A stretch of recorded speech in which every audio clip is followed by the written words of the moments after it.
Halo, Assalamualaikum. Kembali lagi dengan saya, Yulianti Raharjo.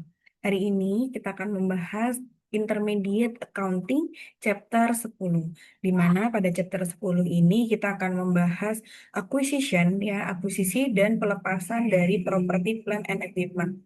Di mana property, plant, and equipment ini biasa kita sebut atau kita kenal dengan fixed asset. Dalam chapter 10 ini ada 5 learning objective. Yang pertama adalah mengidentifikasikan properti, plant and equipment, dan biaya-biaya yang berkaitan. Lalu yang kedua, mendiskusikan accounting problem atau permasalahan accounting yang berhubungan dengan kapitalisasi bunga. Lalu yang ketiga adalah menjelaskan permasalahan akuntansi yang berkaitan dengan akuisisi dan penilaian dari plan aset. Lalu yang keempat adalah mendeskripsikan dari accounting treatment untuk biaya setelah periode akuisisi. Lalu yang terakhir adalah mendeskripsikan accounting treatment dari pelepasan property, plant, and equipment. Berikut ini adalah rincian dari chapter dari subchapter 10 dari masing-masing subchapter 10. Langsung saja, pertama kita akan membahas tentang property, plant, equipment, di mana pada subbab ini kita akan belajar kategori-kategori atau karakteristik dari property, plant, and equipment. Lalu yang kedua adalah bagaimana caranya menentukan biaya dari land atau tanah, terus menentukan biaya dari buildings atau bangunan, dan menentukan biaya dari equipment atau peralatan, dan bagaimana kita mencatat ya melakukan pencatatan akuntansi untuk aset yang kita bangun sendiri atau self-construct aset. Yang pertama, property, plant, equipment itu biasanya merupakan aset ya, adalah aset yang secara apa ya namanya si- sifatnya itu dia durable atau jangka panjang ya. Dia jangka panjang, dia punya tahan lama ya, dia tahan lama. Nah, istilah lain yang biasa digunakan adalah plan asset atau aset pabrik dan atau fixed asset ya, fixed asset atau aset tetap. Nah, ada beberapa karakteristik dari fixed asset. Karakteristik dari suatu aset yang dimana ketika suatu aset telah memenuhi karakteristik tersebut, maka dia bisa dikategorikan sebagai fixed asset. Yang pertama adalah use in operation, ya, di mana eh, aset ini digunakan dalam kegiatan operasional dan tidak untuk diperjualbelikan. Misal contohnya, kita punya perusahaan di mana perusahaan itu bergerak di bidang jual beli mesin, ya, di bidang jual beli mesin. Nah, tujuan kita untuk memiliki mesin tersebut adalah untuk diperjualbelikan lagi di kemudian hari. Maka mesin tersebut tidak dapat dikategorikan sebagai fixed asset. Beda halnya ketika kita punya perusahaan tapi bergerak di bidang pembuatan roti. Nah, di perusahaan kita itu punya mesin. Nah, bagi perusahaan kita, mesin tersebut digunakan dalam kegiatan operasional dan tidak bertujuan untuk dijual lagi. Maka kita bisa mengkategorikan mesin tersebut sebagai fixed asset. Jadi dilihat dulu tujuan dari kepemilikan aset tersebut itu apa? Apakah dipergunakan untuk kegiatan operasional atau digunakan untuk dijual lagi? Kalau digunakan untuk operasional, maka bisa dikategorikan sebagai fixed asset. Tapi kalau bertujuan untuk dijual belikan lagi, maka dia dikategorikan sebagai inventory. Yang kedua, secara apa sifatnya itu dia memiliki sifat long term atau jangka panjang dan biasanya dia akan didepresiasikan. Karena biasanya kalau fixed asset itu dia punya masa manfaat, yang namanya masa manfaat atau useful life ya. Dia punya masa manfaat dan biasanya masa manfaatnya itu pasti lebih dari setahun gitu. Makanya dia dikategorikan sebagai fixed asset. Lalu kategori karakteristik berikutnya adalah fisiknya dikuasai secara substansi. Jadi, misal seperti perusahaan eh, pembuat roti tadi ya, perusahaan pembuat roti tadi dia punya mesin di mana mesin itu ada di perusahaannya, mesin itu dimiliki oleh perusahaan, mesin itu tidak sedang ada di perusahaan lain, mesin itu tidak sedang disewakan. Jadi mesin itu ada di eh, menjadi miliknya ya, menjadi miliknya ada di perusahaan tersebut, maka bisa dikategorikan sebagai fixed asset. Nah, biasanya fixed asset itu meliputi tanah ya, tanah, struktur bangunan, atau misal contohnya kantor, eh, factory, pabrik-pabrik ya, kantor, pabrik, gudang, atau bisa juga berupa equipment atau peralatan, yaitu misal seperti mesin, furnitur, maupun perkakas.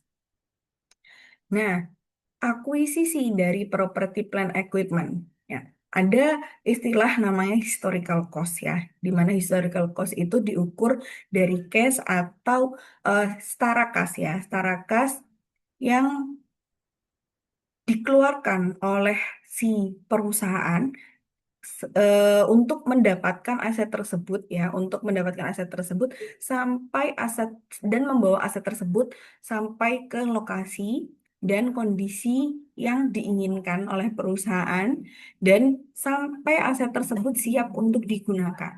Jadi semua biaya yang dikeluarkan mulai dari awal dia beli, mulai dari harga jualnya itu berapa ya, dia belinya itu berapa, sampai kalau misalkan ada butuh apa namanya ongkos kirim, ya ada ongkos kirim, ongkos packaging misal, kalau ada ongkos instalasi, pokoknya biaya-biaya yang dikeluarkan sampai barang itu ada di lokasi yang diinginkan oleh perusahaan dan sampai barang itu siap untuk digunakan. Itu akan masuk ke dalam historical cost ya.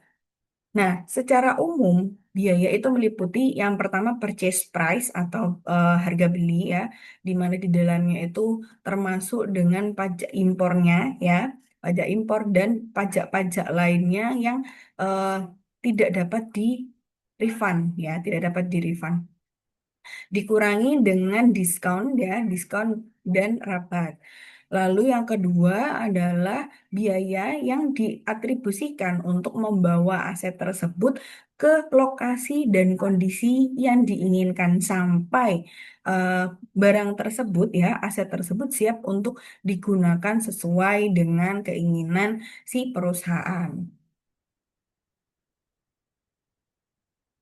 Jadi kalau misalkan perusahaanmu membeli barang nih, membeli fixed asset ya, misal berupa mesin. Beli mesinnya itu di Jakarta, mau dibawa ke Surabaya. Nah, dari Jakarta ke Surabaya itu kan pasti ada yang namanya ongkos kirim. Ya kan, ada ongkos kirim, terus ada biaya packaging, misal kalau dibutuhkan ada biaya packaging. Terus belum lagi kalau misalkan dia ada pajak-pajak yang harus dibayarkan. Oke, nah semua biaya-biaya yang dikeluarkan mulai dari barang itu dari berangkat dari Jakarta nih sampai sampai di Surabaya itu akan menjadi cost dari aset tersebut. Oke, kemudian Oke, perusahaan akan menilai property plant and equipment dari periode eh, subsequent, periode setelah akuisisi ya, dengan menggunakan dua dua cara ya, antara cost method atau fair value atau revaluation method. Oke, cara menentukan cost of land ya. Yang pertama, cost of land adalah seluruh expenditure atau seluruh pengeluaran yang dibuat ya, yang dibuat untuk mengakuisisi tanah tersebut dan sampai tanah tersebut siap untuk digunakan. Beberapa tipe dari biaya untuk biaya dari land ya, biaya dari tanah itu adalah yang pertama purchase price ya, pasti harga belinya. Lalu yang kedua adalah biaya pengurusan ya seperti untuk mengurus hak kepemilikan tanah, untuk mengurus sertifikat tanah, terus biaya pengacara ya atau biaya untuk mencatat si tanah tersebut gitu. Biasanya sih kayak kita butuh biaya untuk ke notaris seperti itu. Lalu yang ketiga kalau misalkan kita belinya masih berupa rawa-rawa, otomatis kita butuh grading atau perataan ya. Kita butuh meratakan tanah tersebut agar siap untuk digunakan.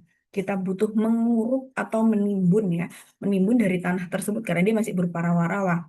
Terus kita juga butuh melakukan draining atau pengeringan. Lalu kita butuh pembersihan ya. Kalau misalkan dia misal ada semak-semak tinggi atau alang-alang, nah itu kan kita butuh kita akan mengeluarkan biaya untuk pembersihannya tersebut. Nah, Yang keempat, asumsi eh, asumsi kalau misalkan ada pengambil alihan hak gadai, terus ada hipotek atau ada pembebanan apapun atas properti tersebut. Dan yang kelima adalah eh, adanya land improvement ya, additional land improvement atau eh, tambahan dari peningkatan manfaat dari land ya, land improvement yang dia yang dia indefinite life ya, dia bisa digunakan untuk jangka waktu yang panjang ya, bukan dia melakukan land improvement hanya untuk beberapa tahun saja, tapi land improvement itu eh, dilakukan oleh perusahaan untuk apa ya, dengan memberikan apa namanya indefinite life ya, indefinite life itu dia nggak punya masa dia nggak punya masa, jadi dia bisa digunakan untuk seumur hidupnya gitu, seumur hidup dari tanah tersebut. Lalu berikutnya adalah cost of land, oke, improvement with limited life. Oke, bagaimana kalau misalkan perbaikannya itu dia memiliki limited life ya. Jadi dia punya masa waktu, punya masa manfaat ya, punya masa manfaat improvementnya itu. Jadi dia improvementnya itu tidak bisa dirasakan manfaatnya sampai nanti itu nggak bisa. Jadi dia hanya bisa untuk beberapa tahun ke depan saja. Misal contohnya kayak jalan masuk pribadi, terus jalan setapak, pagar gitu ya. Pagar terus habis gitu lahan parkir. Ya kan, kalau misalkan, misal contohnya pagar, pagar kan ada masa manfaatnya. Nggak mungkin kita bangun pagar itu sekarang dan kita gunakan itu untuk sampai misal 20 tahun kemudian pasti akan rusak kan. Kita butuh improvement lagi. Jadi itu definisi dari improvement with limited life gitu. Jadi dia ada masa manfaatnya gitu. Beda kalau misalkan kayak tadi improvementnya tuh misal berupa apa namanya, kita menambah sesuatu atau pengurukan deh. Misal kita melakukan pengurukan atau misal kita melakukan perataan, itu kan kita bisa merasakan manfaat dari perataan itu sampai seumur hidup gitu. Nah, biasanya kalau misalkan perbaikannya itu with limited life ya, dengan masa manfaat, maka dia akan dicatat sebagai land improvement dan akan didepresiasikan.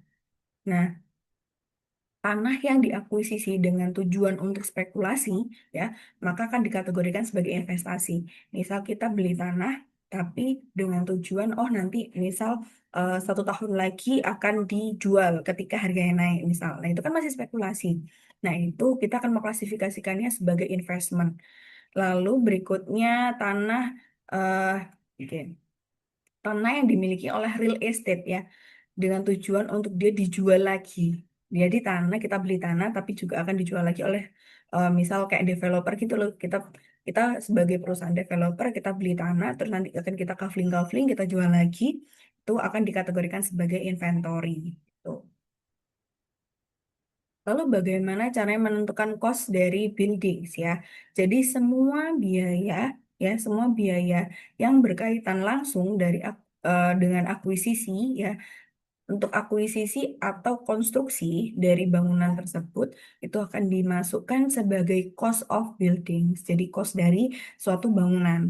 Nah, cost itu biasanya termasuk material ya, bahan bakunya, tenaga kerjanya, terus biaya overhead yang terjadi selama proses konstruksi. Dan professional fee kalau misalkan kita butuh apa, jasa arsitek ya, kita kita bayar arsitek, itu kan professional fee, itu akan dimasukkan ke dalam cost of buildings. Terus dan perizinan bangunan, misal kita melakukan biaya untuk izin mendirikan bangunan misal, maka itu akan masuk ke dalam cost of buildings.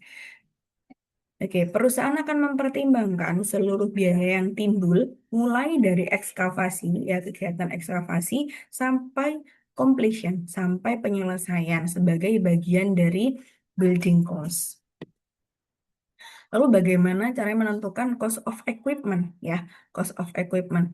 Di mana cost of equipment itu termasuk seluruh biaya yang terjadi selama akuisisi dari equipment tersebut dan mempersiapkan equipment tersebut sampai siap untuk digunakan.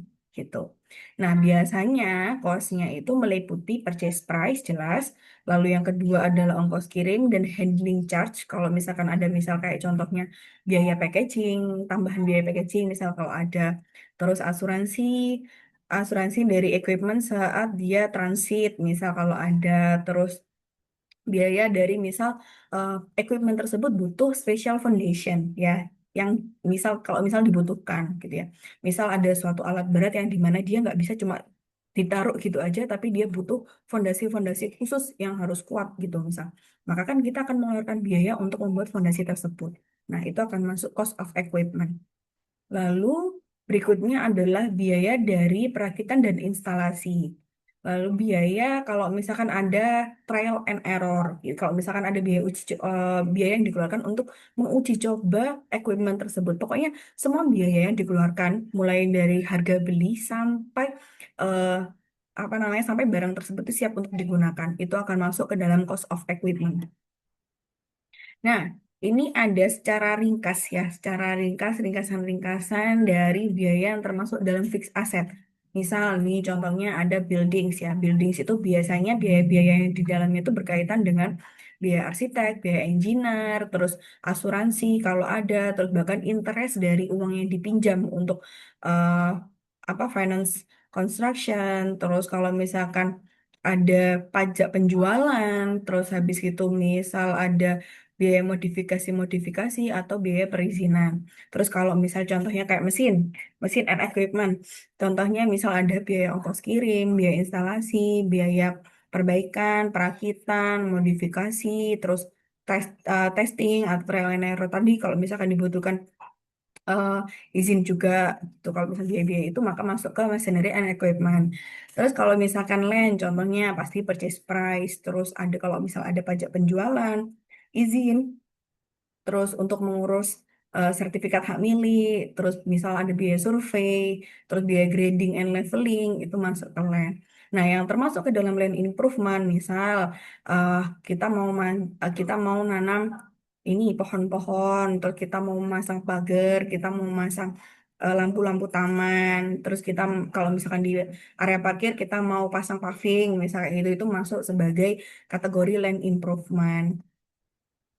Nah, bagaimana akuisisi dari PPE ketika aset itu dibangun sendiri ya? Ketika aset itu dibangun sendiri, maka biayanya meliputi material ya, material, terus direct labor atau biaya dari tukang bangunannya itu ya.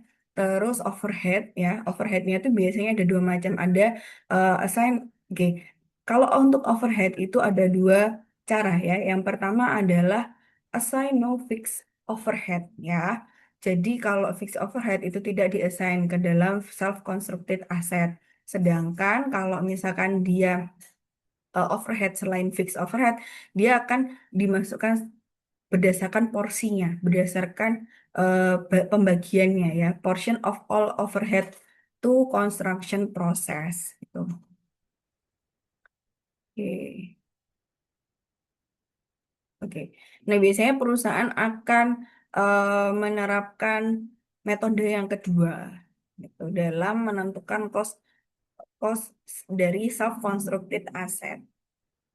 Oke, berikutnya, kalau misalkan uang yang dipakai ya, uang yang dipakai untuk konstruksi, untuk membangun tersebut adalah uang hasil dari pinjam ya, uang hasil dari meminjam, misal minjam ke bank gitu kan. Kalau misalnya kita pinjam ke bank, otomatis kan ada yang namanya bunga yang harus kita bayarkan. Nah, bagaimana kita menentukan apakah biaya-biaya tersebut bisa dikapitalisasi ke dalam nilai dari aset tersebut atau tidak? Nah, itu akan dibahas di subbab ini. Nah, yang pertama adalah kualifikasi aset, terus yang kedua adalah periode kapitalisasi, yang ketiga adalah jumlah yang bisa dikapitalisasi. Oke, yang pertama ada tiga pendekatan ya, tiga pendekatan dalam Oke, tiga pendekatan untuk mengakui interest ya, bunga yang terjadi dalam pendanaan konstruksi gitu ya. Yang pertama, pendekatan pertama adalah pendekatan yang menyatakan bahwa tidak mengkapitalisasi seluruh biaya bunga ya, seluruh biaya bunga selama konstruksi. Lalu yang kedua adalah mengkapitalisasi hanya aktual cost saja yang terjadi selama proses konstruksi. Dan yang ketiga adalah mengkapitalisasi seluruh biaya dari pendanaan tersebut. Nah, FRS biasanya FRS menyarankan untuk mengkapitalisasi untuk menggunakan pendekatan yang kedua, di mana eh, menyatakan bahwa kapitalisasi yang dilakukan itu hanya kapitalisasi berdasarkan aktual cost yang terjadi selama proses konstruksi saja. Oke, lalu oke. FRS menyarankan untuk meminta untuk menggunakan untuk mengkapitalisasi aktual interest saja, tentunya dengan with modification. Lalu, kenapa? Karena dia konsisten dengan historical cost. Terus, kapitalisasi dilakukan berdasarkan tiga item. Oke, mempertimbangkan tiga item. Yang pertama, kualifikasi dari aset. Yang kedua, periode kapitalisasi. Dan yang ketiga adalah jumlah dari kapitalisasi. Jumlah yang dapat dikapitalisasi. Oke, yang pertama untuk kualifikasi aset. Ya, kualifikasi aset ini memerlukan periode yang cukup lama untuk membuat aset tersebut ready ya untuk digunakan maupun dijual. Nah, ada dua tipe aset. Yang pertama adalah aset yang dibangun untuk penggunaan perusahaan itu sendiri. Nah, yang kedua adalah aset yang bertujuan untuk dijual atau disewakan gitu ya, tapi yang dia memerlukan waktu yang yang cukup lama untuk produksi gitu. Misal contohnya adalah kapal ya. Contohnya adalah kapal atau pengembangan real estate. Lalu periode kapitalisasi itu dimulai ketika pengeluaran untuk aset tersebut sudah terjadi. Lalu yang kedua, aktivitas untuk menyiapkan aset tersebut untuk digunakan maupun dijual itu sudah mulai ada progresnya. Lalu yang ketiga adalah borrowing cost atau biaya pinjaman, yaitu dalam artian itu adalah biaya bunga ya, biaya bunga dari dana yang dipinjam tadi itu sudah mulai terjadi. Nah, di capitalization period itu akan berakhir ketika aset tersebut secara substansial sudah lengkap dan sudah siap untuk digunakan maupun dijual. Lalu jumlah yang dikapitalisasi itu bervariasi bergantung dengan dua keadaan. Yang pertama, apakah perusahaan menggunakan spesifik debt ya? Apakah perusahaan menggunakan spesifik debt dalam pendanaan proyek tersebut? Atau yang kedua, apakah perusahaan atau proyek tersebut itu didanai dari general debt ya? Didanai dari general debt eh, atau obligasi dari perusahaan. Nah, spesifik debt di sini itu adalah hutang ya, hutang yang dipinjam oleh perusahaan ya yang dikhususkan memang untuk konstruksi suatu bangunan. Jadi memang spesifik tujuannya itu spesifik ya untuk tujuan konstruksi. Sedangkan general debt itu adalah sedangkan general debt itu adalah hutang umum di mana misal nih perusahaan meminjam sejumlah uang ya, meminjam sejumlah uang misalkan 1 miliar, tapi tidak seluruhnya dikhususkan untuk konstruksi, melainkan misal digunakan kan tadi pinjam 1 miliar nih, digunakan 200 juta untuk konstruksi. Terus sisanya digunakan untuk misal kebutuhan perusahaan yang lain. Seperti itu general debt. Jadi utang tersebut tidak spesifik secara spesifik dikhususkan untuk konstruksi bangunan. Ketika ketika proyek dari suatu pembangunan atau konstruksi bangunan itu dibiayai atau didanai oleh spesifik debt, maka jumlah yang dikapitalisasi adalah biaya pinjaman aktual yang dikeluarkan selama periode kapitalisasi yang diimbangi oleh pendapatan investasi apapun pada investasi sementara dari dana yang tersedia dari pinjaman. Sebagai ilustrasinya, misal nih, sebagai ilustrasi yang berkaitan dengan kapitalisasi dari borrowing cost untuk pendanaan yang didanai dari specific debt ya, untuk konstruksi dari specific debt.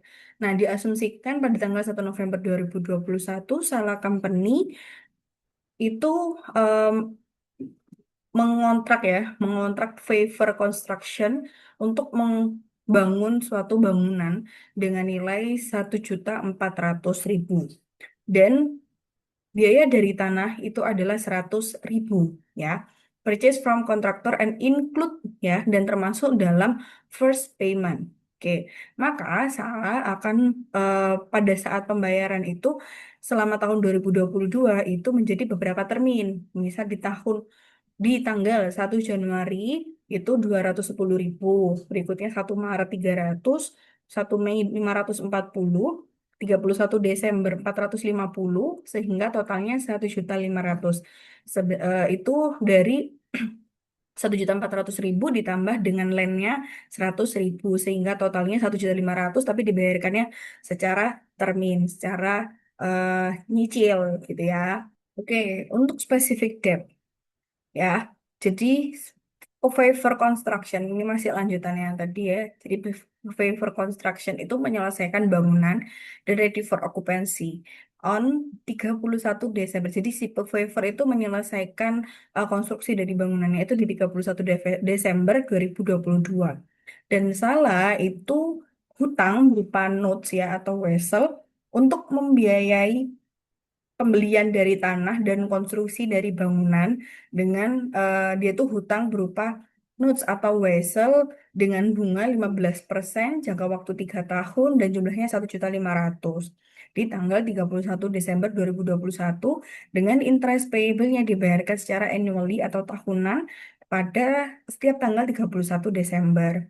Nah, selama tahun 2021 ada dari 1.500.000 itu ada uang yang belum digunakan untuk membiayai proyek. Jadi dalam artian misal dia baru mengambil 500.000. Jadi masih ada sisa kan di rekening. Nah, sisa di rekening itu akan menghasilkan yang namanya interest income. Nah, di kasus ini interest income yang dihasilkan dari sisa uang yang belum digunakan itu adalah 60.000. Nah, proyek ini dimulai di tanggal 1 Januari dan selesai di 31 Desember. Maka periode kapitalisasinya itu adalah full selama tahun 2022. Nah, untuk menghitung borrowing cost yang dapat dikapitalisasi adalah ini, borrowing cost-nya 1.500.000 dikalikan 0,15 atau dikalikan 15%, karena ini adalah bunga yang harus dibayarkan oleh si salah, ya kan? Kepada si pemberi pinjaman. 1.500.000 total nilai weselnya dikalikan 0,15 atau 15%. 225.000 ya, 225.000. Nah, investment income-nya itu adalah sebesar 60.000. Oke, kan tadi di sini ada investment income sebesar 60.000. Maka borrowing cost yang dapat dikapitalisasi adalah senilai borrowing cost dikurangi dengan investment income, yaitu sebesar 165. Maka nilai yang dapat dikapitalisasi adalah 165 untuk kasus specific debt. Maka selama tahun tersebut si salah itu akan menjurnal. Ini kan tadi ada pembayaran nih di 1 Januari, 1 Maret, 1 Mei, 31 Desember. Di 1 Januari tadi dia bayar eh 210. Nih 210, 300, 540, 450. Maka di sini dia akan menjurnal land 100 karena tadi nilai landnya adalah 100, sisanya baru untuk buildings atau construction in process sebesar 110, kreditnya kas yang dikeluarkan 210. Untuk 1 Maret dia membayar lagi untuk konstruksi, maka di debit 300.000, kreditnya cash. Begitu juga Mei, building 540.000, kreditnya cash 540.000. Nah, di tanggal 31 Desember buildingnya 450, cashnya 450.000. Cuman di sini ada eh, kapitalisasi dari borrowing cost yang tadi yang harus dibayarkan itu 225 dari 1.500.000 dikalikan 15%. Kreditnya cash 225 karena harus membayar bunga. Tapi di satu sisi dia menerima interest income, maka debit cash sebesar 60.000, kreditnya building. Jadi interest income-nya tadi bukan berarti dia ditulis interest income ya, tapi dia langsung masuk ke dalam nilai buildings. Maka dia dianggap sebagai pengurang buildings yaitu sebesar 60.000. Oke, berikutnya gimana kalau konstruksi itu didanai oleh borrowing cost-nya itu dengan general debt gitu ya. Dengan general debt. Nah, general debt tadi adalah hutang yang memang dia hutangnya itu tidak ditujukan secara spesifik untuk mendanai konstruksi, tapi ada bagian-bagian lainnya yang digunakan untuk misal membiayai pembiayaan-pembiayaan lainnya yang ada di perusahaan. Jadi tidak secara spesifik seperti spesifik debt tadi yang digunakan untuk benar-benar seluruhnya dipakai untuk konstruksi. Jadi kalau general debt itu masih digunakan sisanya untuk yang lainnya juga gitu. Nah, untuk ilustrasinya, asumsikan ini kasusnya sama, cuman bedanya kalau yang tadi itu pakai didanainya pakai specific debt, tapi di sini pakai general debt ya.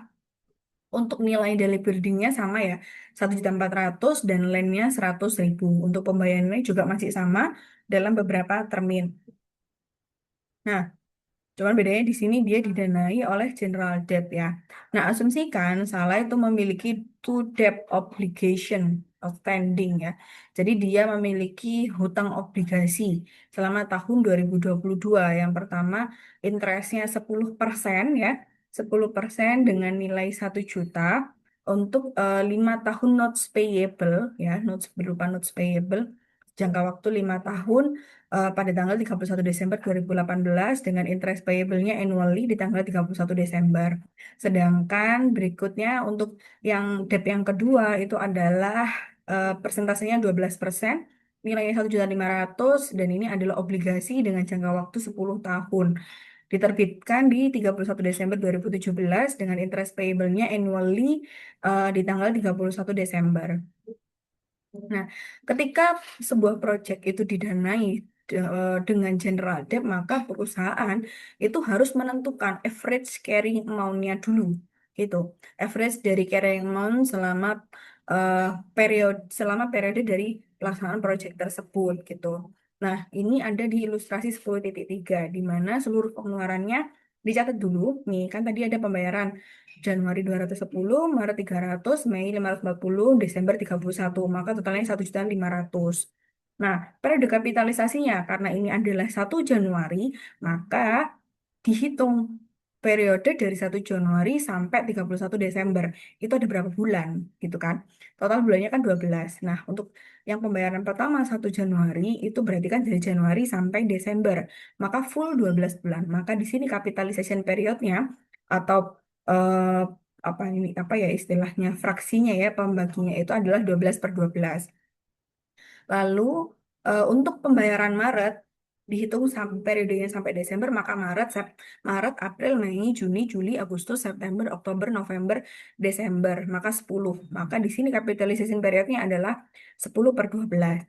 Berikutnya di 1 Mei, kalau 1 Mei totalnya tadi 540, maka dari Mei, Juni, Juli, Agustus, September, Oktober, November, Desember 8. Jadi 8/12. Lalu untuk Desember, karena ini 31 Desember, bukan tanggal 1 Desember, maka 0 ya, maka kapitalisasinya 0. Kalau misalkan ini dimulainya 1 Desember, maka di sini 1/12. Tapi berhubung ini 31 Desember, maka ini 0/12. Lalu jumlah dari masing-masing termin ini dikalikan dengan capitalization period untuk menemukan average carrying amount.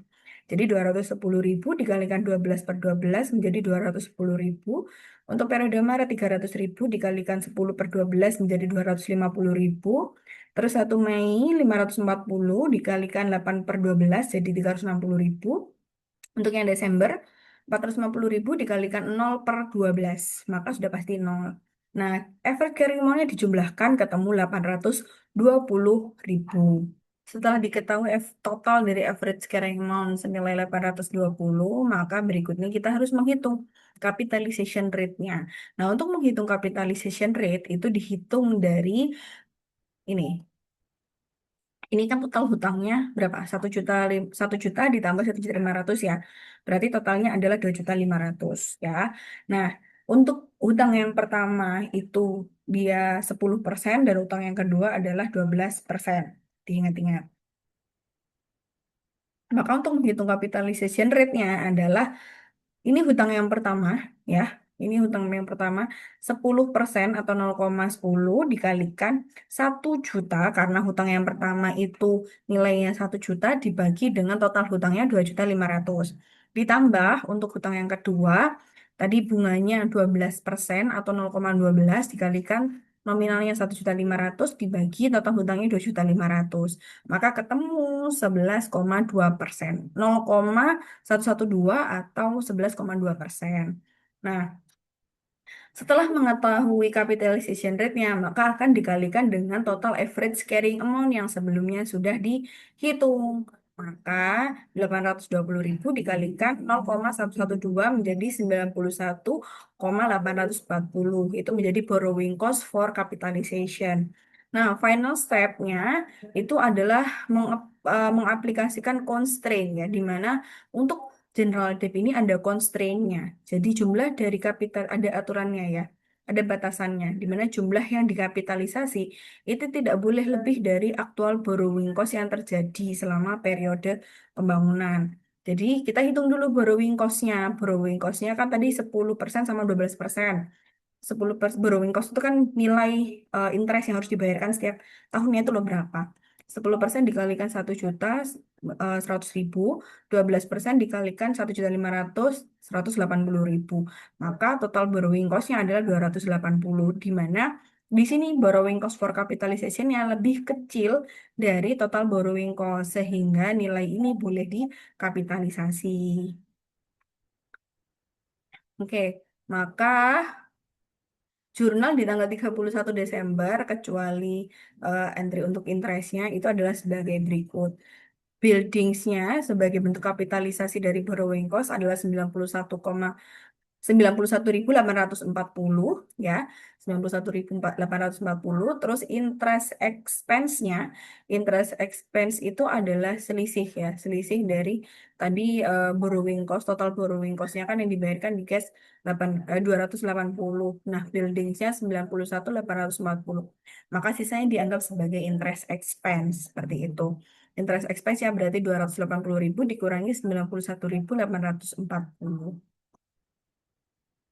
Nah, gimana kalau pendanaannya itu ada dua macam, ada spesifik dan general debt ya. Jadi dia pakai dua pendanaan sekaligus gitu. Ada yang spesifik, ada pendanaan yang spesifik, dan ada pendanaan yang general. Jadi dia digabungkan. Nah, itu gimana? Nah, di sini untuk kasus salah ya, kita balik. Jadi dia ada specific construction debt sama ada other debt, di mana yang other debt ini adalah general debt.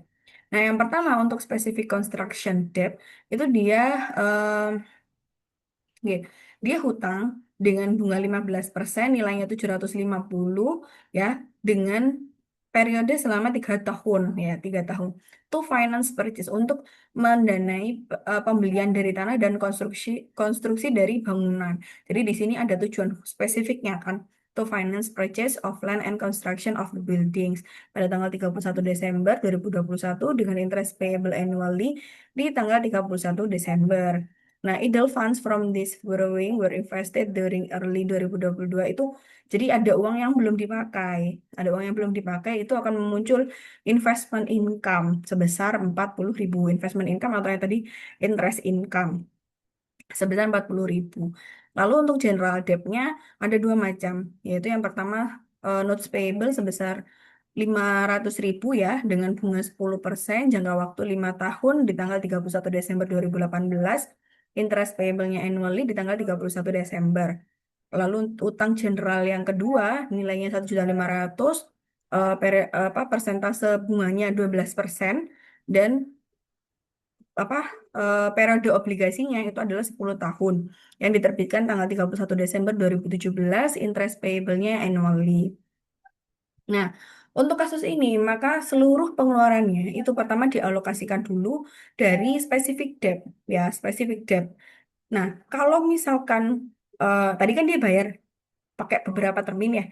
1 Januari 210.000, Maret 300.000, Mei 540, 31 Desember 450. Lah, sedangkan tadi dia punya specific debt 750. Jadi 750 itu dialokasikan dulu ya karena dia specific debt. Maka dia dialokasikan dulu untuk membayar konstruksi. Maka dipakai untuk membayar di tanggal 1 Januari 210, 1 Maret 300, 1 Mei 240. Nah, di sini karena cukupnya kan yang di bulan Mei itu hanya sebagian ya, hanya 240. Maka sisanya ya, sisanya itu akan dibayar menggunakan general debt itu. Tadi kan karena 1 Mei itu dia harus bayar 540, ya kan? Sedangkan spesifik debt-nya hanya sisa 240. Jadi kurang 300.000 yang kemudian akan didanai menggunakan general debt. Terus 31 Desember karena spesifik debt-nya sudah habis, maka dia akan didanai dengan general debt sebesar 450.000. Nah, khusus untuk general debt seperti cara yang sebelumnya, maka harus dicari tahu dulu capitalization period-nya berapa. Karena untuk general debt itu dimulai dari 1 Mei, maka Mei, Juni, Juli, Agustus, September, Oktober, November, Desember. Berarti 8/12. Sedangkan 31 Desembernya 0/12. Nah, untuk yang tanggal 1 Mei, 8/12, maka eh, dikalikan dengan 300.000 ya, menjadi 200.000. Kalau yang 400.000 untuk di 31 Desember ini dikalikan 0/12 jadi 0. Sehingga average carrying amount-nya hanya 200.000. Lalu harus dicari capitalization rate-nya dengan cara yang sama. Tadi berdasarkan general debt itu kan ada nil total hutangnya adalah 2.500.000 dan 1.500.000 di mana bunganya 10% dan 12%. Maka di sini ini untuk hutang yang pertama 10% dikalikan 500.000 dibagi 200.000 2 juta maaf. 2 juta ini total ya. Terus ditambah 12% dikalikan 1.500.000 dibagi 2 juta. Sama dengan 11,5%. Nah, maka total average carrying amount-nya akan dikalikan dengan capitalization rate-nya 11,5%. Tadi kan total average carrying amount-nya kan 200.000. Dikalikan dengan capitalization rate-nya 11,5 jadi 23.000. Nah, ini akan menjadi borrowing cost atau interest cost from general debt yang akan dikapitalisasi gitu. Nah, lalu kita cek dulu eh, apakah aktual borrowing cost-nya itu sudah lebih besar dari interest cost from general debt. Kan tadi kan ada constraint-nya itu kan, bahwa borrowing cost atau interest cost-nya itu harus lebih kecil ya, atau tidak boleh lebih besar dari actual borrowing cost dari general debt. Nah, untuk eh, borrowing cost-nya ya dari general debt itu adalah 500.000 kali 10% tadi ya. Terus ditambah dengan 1.500.000 dikalikan 12% ketemu 230. Maka interest cost atau borrowing cost dari general debt itu masih lebih kecil dari borrowing cost-nya sehingga diizinkan. Lalu kita hitung juga interest cost from specific debt-nya. Tadi kan 750 ya, 750 terus dikalikan 15% ya toh. Jadi 112.500 dikurangi dengan investment income 40.000 menjadi 72.500.